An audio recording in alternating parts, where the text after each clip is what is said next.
Welcome, and thank you for tuning in to Lady K Chat, a podcast that is designed for men and women to become better versions of themselves, which is broadcast every Tuesday at 6 p.m. Eastern Standard Time.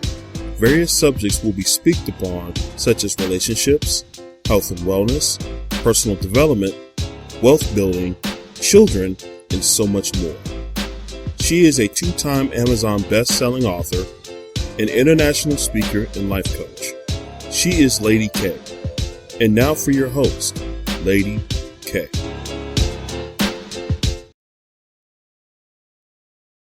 And the Bible talks about Taharka. I think it's in the book of Exodus. The Bible mentions Taharka.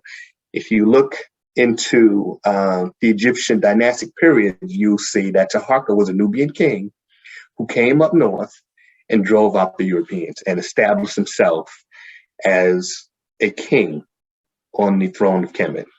Powerful, Ron, and I'm soaking this all in. But I want to go back to this day. Some people struggle to you just share because they don't want to be in belief, but it's kind of much a power struggle. And as you said, due to the documentation that the Europeans trying to come into Africa, but Africa held their ground and was able to push them out. So it looks like, if you really think from outside standpoint, it's that constant power struggle, and they restructure some things and made it look as is the glory goes to them, like as they try not to give us credit, because I'm gonna say something that's relevant, trying to change the history books and put some of the information that you might have shared before. They wanted to talk about the slavery aspect, and then some what their ancestors say. There's a lot of Karens or in their feelings about that change in the history book. I find that interesting. So it's like, so you want to take the credit, but you don't want the truth to. Well, I think that may be one of the real reasons why the government and several state governments, as well as the federal government to some degree, does not want critical race theory taught in some of our schools. I don't know what's critical about it, because it's simply just history. It is an accurate telling of history. But if you give an accurate account of history, it blows away this whole concept of white supremacy. If you tell them that, no, Columbus did not discover America, if you tell them that there were high civilizations in Africa and in this hemisphere as well, thousands of years before Europeans ever learned to speak a language, it blows away this whole concept that we were in Africa, that we didn't have the slightest spark of intelligence, that we were just kind of waiting to be captured by Europeans, brought to America and enslaved. And of course, that is not the case. It's never been. You know, as I said, Europeans came first as students, and they studied and they learned. And then they took what they learned, and over time, they used it against us. You have to understand that. I think Egypt, or Kemet, I think has about 30 or 32 dynastic periods. So we're talking thousands of years. So by the time the Europeans were able to establish themselves on the throne of Kemet, Egypt was old and tired by that point. Most of our advancements had already taken place. So by this time, you know, Egypt is in a state of decline. And that's when the Europeans are able to come in and take advantage of that. But it was a gradual process. Absolutely. Because, you know, just as we resisted Europeans in this hemisphere, we also resisted them there. And there's long documented history of us fighting to keep the Europeans out or off of the African continent. Now you have to understand, when they came, they'd always come as students and observers. Right. In fact, it's pretty much well documented that Columbus sailed first with the Portuguese. Okay. He was well traveled in and around Africa. For the Portuguese, they referred to all the African continent as Guinea. And it's well documented that Cristobal Colon or Columbus traveled with the Portuguese, and they established trading posts in Africa. Right. Well, over time, they began to demand more. So about 1481, I want to say, they started to build a fortification that would later be called Elmina Castle, and it was the largest slave establishment or largest slave castle throughout Africa. They already knew what they were going to do. They kind of forced this on the king at the time of what would be called Ghana. He allowed them to come and to establish small trading posts. But over time, because of internal conflicts with other neighboring groups, he was in a weakened position, couldn't resist the Portuguese who had advanced weaponry. So they built Elmina Castle. And in the years that followed, they began the importation of slaves or Africans into the Americas. What happened is Cristobal Colon, as we know him as Columbus, was probably a Sephardic Jew or a Spanish Jew. So in 1492, Ferdinand and Isabella, who were king and queen of Spain, issued a decree, and it became the Spanish Inquisition. So if you were not Catholic, you had to convert to Catholicism, or you had to leave the country or be put to death.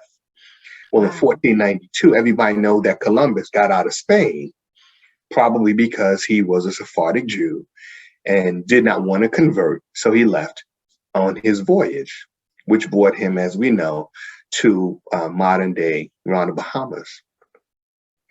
And he never really went back to Spain. In fact, he died in the Dominican Republic because I guess he knew that Jews were not welcome there in that region. Well, for the people that were told they had to leave, some of them left Europe, Spain, and they went to Brazil. Okay. When they got to Brazil at that time was, crop they grew was sugarcane. During that period in history, in European history, sugar was more valuable than cotton or any other cash crop, simply because sugar, not only was a sweetener, it was also used as a preservative for meat. So in order to preserve their meat, they would pack it in sugar. Sugar was extremely valuable. So these Jewish people that went to Brazil saw the sugarcane and realized we're sitting on a gold mine. The next thing they had to do was begin to import Africans to cultivate this sugarcane and turn it into sugar to send it back to Spain. So a lot of people probably are not aware of the Jewish influence in the creation of the modern slave trade. When the Europeans came to Africa, one of the things that they had done was they divided up the continent. So Germany took one part, France took another part, England took a part, Spain took a part, the Portuguese took a part, the Belgians took their portion, the Dutch took their portion. So they started carving up the continent. They had no mind if, say, the Zulus did not agree with another particular group. Well, they would put these groups together. They would now establish a country where you'd have people who were historically enemies. They would make them live together, and they would favor one group over the other. So in 1994, we had the Rwandan massacre, where you had the Hutus killing the Tutsis. Well, one group was favored by the French over the other. So it led to jealousy, hostility, and eventually it led to a genocide in that country.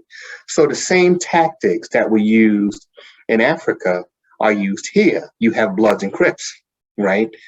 You have people from the same neighborhood, same socioeconomic status, but they hate each other. Why? Because one has a blue rag and one has a red rag. Same thing was done in Africa. And a part of it was how the continent was carved up and groups were forced together.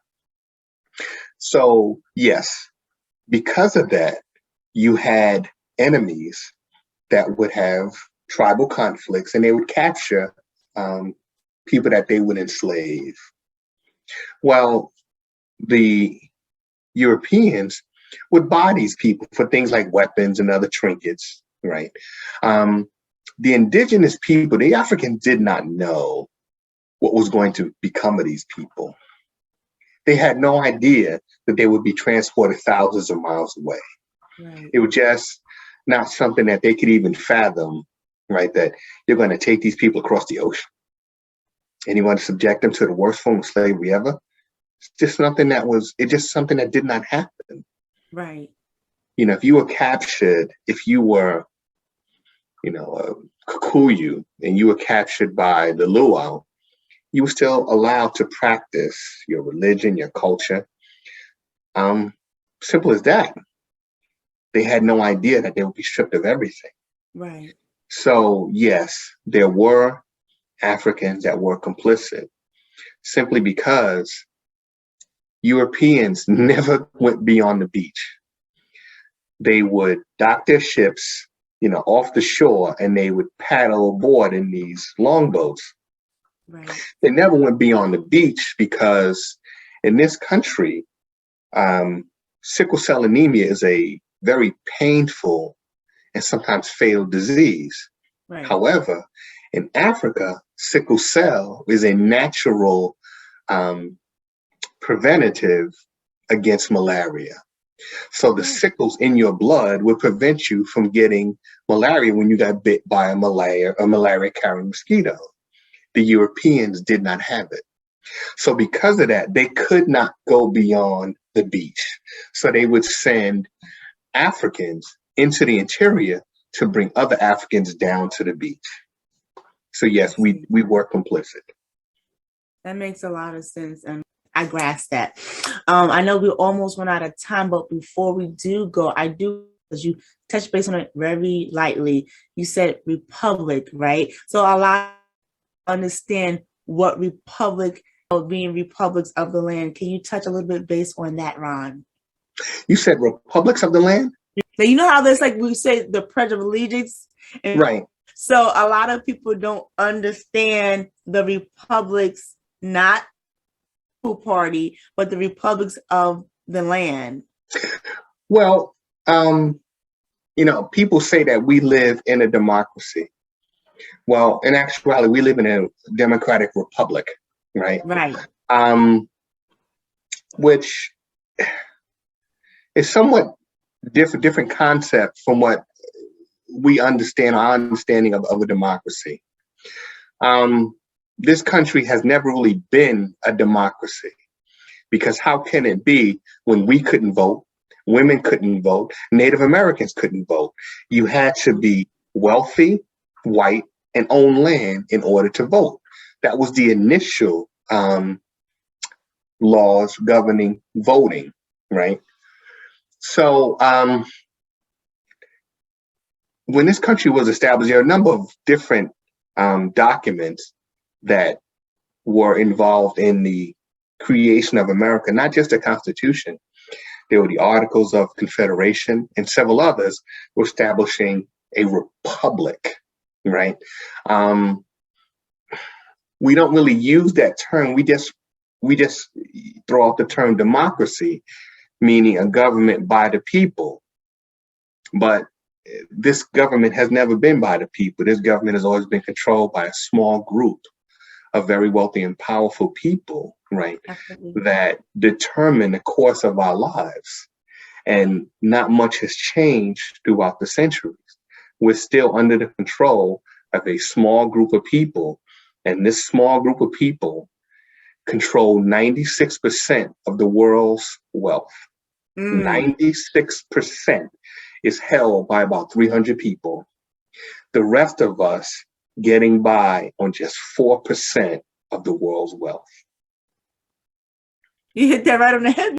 like a lot of speakers, when they give information to, to people, they always say the 4%ers are like the ones that's like kind of like people middle class that's that's just getting by, and then there's that 1%, the 1%, the wealthy. And why is that number so small? And if you really think about it, it has control in the economy. If you really want to think about it.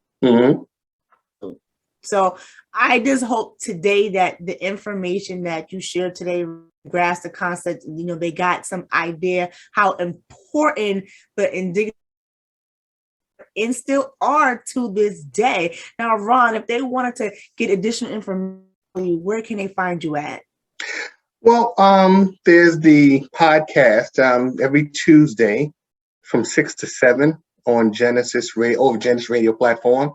So it's the Ron and Romane Reason for Reason. They can also reach out to me on Facebook, Ronald Yates on Facebook, and also Brother Ron on Instagram. Okay. If they have any questions or any thing I How are you spelling Brother Ron on Instagram? How do you spell it? Brutha Ron. Okay. Thank you, Ron. I really do appreciate you again. I want to thank with us today. Continue to follow us here at the Lady K Chat Podcast, YouTube, Spotify, Apple. Today's show is Enterprises, which we are a financial service firm that can help you anywhere from getting your business to getting a virtual assistance to actually getting life insurance for those needs. For tuning in today, and I will see you next Tuesday here at 6 p.m. Thank you so much for having me. You're welcome, Ron, and thank you. Yeah, you're welcome. Thank you.